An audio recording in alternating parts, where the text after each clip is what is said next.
दोस्तों नमस्कार, मैं हूँ रेखा उपाध्याय। अपने यूट्यूब चैनल पे आप सभी का स्वागत करती हूँ। आज एक बहुत प्यारा अवधी विवाह गीत सुनाने जा रहे हैं। सबको अच्छा लगे तो कमेंट में ज़रूर बताना।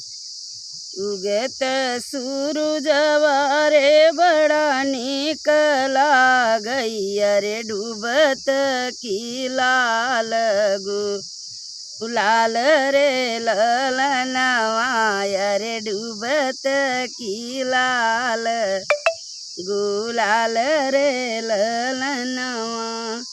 उगत सूरजवा रे बड़ा निक लागई, अरे डूबत की लाल गुलाल रे ललनवा, अरे डूबत की लाल गुलाल रे ललनवा।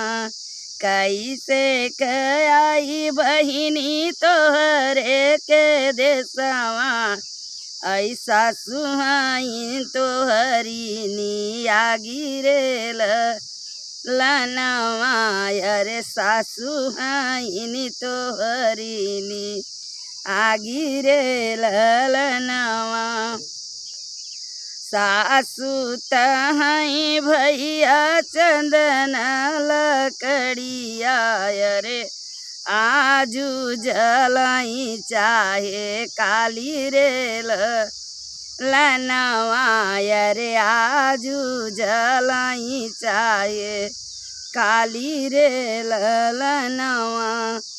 उगत सूरजवा रे बड़ा निक लागई, ऐ डूबत की लाल गुलाल रे ललनवा, अरे डूबत की लाल गुलाल रे ललनवा। कैसे कयाई बहिनी तोहरे के देसवा, ऐ जेठनी हाई तोहरी ये बाघरे ललनवा, अरे जेठनी हाई तोहरी नी आगी रे ललनवा।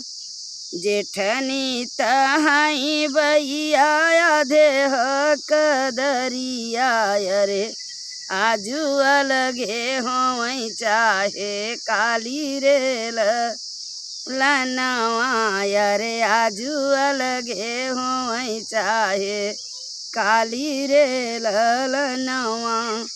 उगत सूरजवा रे बड़ा निक लागई, अरे डूबत की लाल गुलाल रे ललनवा, अरे डूबत की लाल गुलाल रे ललनवा। कैसे कयाई बहिनी तोहरे नी देसवा, अरे नाना दीजे तोहरी नी बाघरे ललनवा, अरे नाना दीजे तोहरी नी बाघरे ललनवा। ननदी तहाइन भैया बन की चिरैया, अरे आज उड़ई चाहे काली रे ललनवा, अरे आज उड़ाई चाहे काली रे ललनवा। उगत सूरजवा रे बड़ा निक लागई, ऐ डूबत की लाल गुलाल रे ललनवा, अरे डूबत की लाल गुलाल रे ललनवा। कैसे कयाई बहिनी तोहरे नी देसवा, अरे बड़े देवरा हैं रंग बाजरे ललनवा, यही देवरा जे हैं रंग बाजरे ललनवा।